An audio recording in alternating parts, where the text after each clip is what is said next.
সংবাদ জগতের নক্ষত্র পতন প্রয়াত হন দৈনিক সংবাদ পত্রিকার বার্তা সম্পাদক বরিষ্ঠ সাংবাদিক প্রদীপ দত্ত ভৌমিক। মৃত্যুকালে বয়স হয়েছিল ৭৪ বছর। বেশ কিছুদিন ধরে দিল্লির এইমস হাসপাতালে চিকিৎসাধীন ছিলেন আগরতলা প্রেস ক্লাবের বরিষ্ঠ সদস্য প্রদীপ দত্ত ভৌমিক। রবিবার বিকেল আনুমানিক ৩:৪৫ চিকিৎসকের সব প্রচেষ্টাকে ব্যর্থ করে দিয়ে শেষ নিঃশ্বাস ত্যাগ করেন তিনি। আজ ওনার মৃতদেহ প্রথমে নতুননগর দৈনিক সংবাদ অফিসে নিয়ে যাওয়া হয়। সেখানে সকল কর্মীরা শ্রদ্ধা নিবেদন করার পর নিয়ে আসা হয় ইন্দ্রনগর অবস্থিত ওনার বাসভবনে। সেখানে শ্রদ্ধা নিবেদন করেন মুখ্যমন্ত্রী ডক্টর মানিক সাহা, প্রদেশ কংগ্রেস সভাপতি আশিস কুমার সাহা, বিধায়ক সুদীপ রায় বর্মন সহ অন্যান্যরা। পরবর্তীতে ওনার মৃতদেহ নিয়ে যাওয়া হয় আগরতলার প্রেস ক্লাবে। সেখানে ওনার প্রতি শ্রদ্ধা নিবেদন করেন সভাপতি প্রণব সরকার, সম্পাদক রমাকান্ত দেব সহ অন্যান্যরা। শ্রদ্ধা নিবেদন করেন মেয়র দীপক মজুমদার।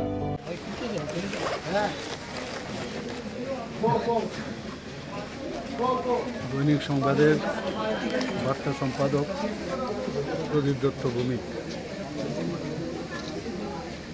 ত্রিপুরাতে সাংবাদিক জগতে একটা উজ্জ্বল নাম।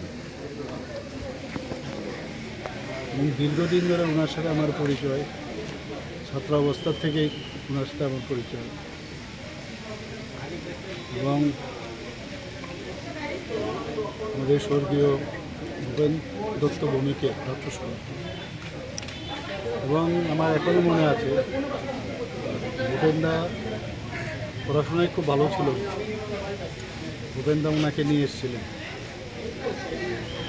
এবং এত বছর ধরে ভূপেনদার সাথে তো কাজ করেছিলেন এবং দৈনিক সংবাদকে জিয়ে রাখা এবং যেভাবে দৈনিক সংবাদকে ভূপেন দত্ত ভৌমিক প্রতিষ্ঠিত করেছে, মানুষের কথা দৈনিক সংবাদের মাধ্যমে মানুষের কাছে পৌঁছে দেওয়া, অন্যান্য মানুষদের কাছে পৌঁছে দেওয়া, বিভিন্ন বিষয়ে আলোচনা এবং প্রতিবাদী যে কথা এবং সরকারের উদ্দেশ্যে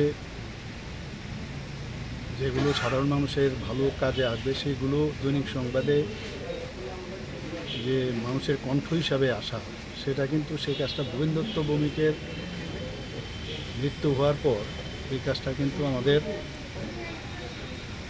এই বার্তা সম্পাদক প্রদীপ দত্ত ভৌমিক সেই কাজটা চালিয়েছিলেন এবং খুবই অমায়িক ছিলেন। আমার সাথে পেশেন্টও ছিলেন, প্রায় এসে আমার চেম্বারে আসতেন এবং দীর্ঘ সময় ধরে ওর সাথে একটা পরিচয় ছিল, অত্যন্ত অমায়িক।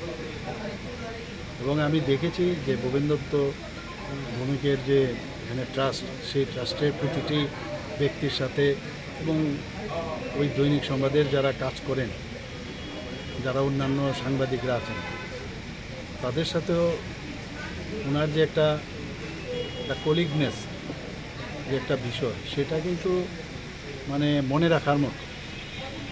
এরকম মনে হতো না যে আলাদা একজন ব্যক্তি, সবাইকে নিয়ে দৈনিক সংবাদকে যেভাবে উনি চালিয়েছেন, আমি মনে হয় শুধু দৈনিক সংবাদ না, আমাদের সংবাদ জগতে একটা, আমি বলবো একটা বিশিষ্ট নক্ষত্র এটা আমরা আমাদের সংবাদ জগৎ থেকে আমরা হারালাম।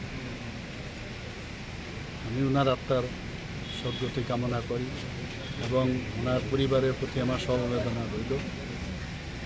এবং দিল্লিতেও আমার সাথে দেখা হয়েছিল, আমার সাথে আমার কথা হচ্ছিল, যখন বললো যে এরকম লাংসের মধ্যে একটা লাম্প পেয়েছে,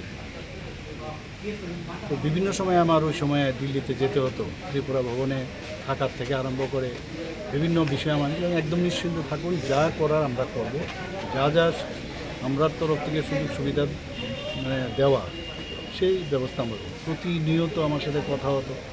ওখান থেকে আমি স্পেশালি যে আমাদের একজন যিনি আমাদের ত্রিপুরা ভবনে আছেন, ওনার সাথে আমার প্রতিনিয়ত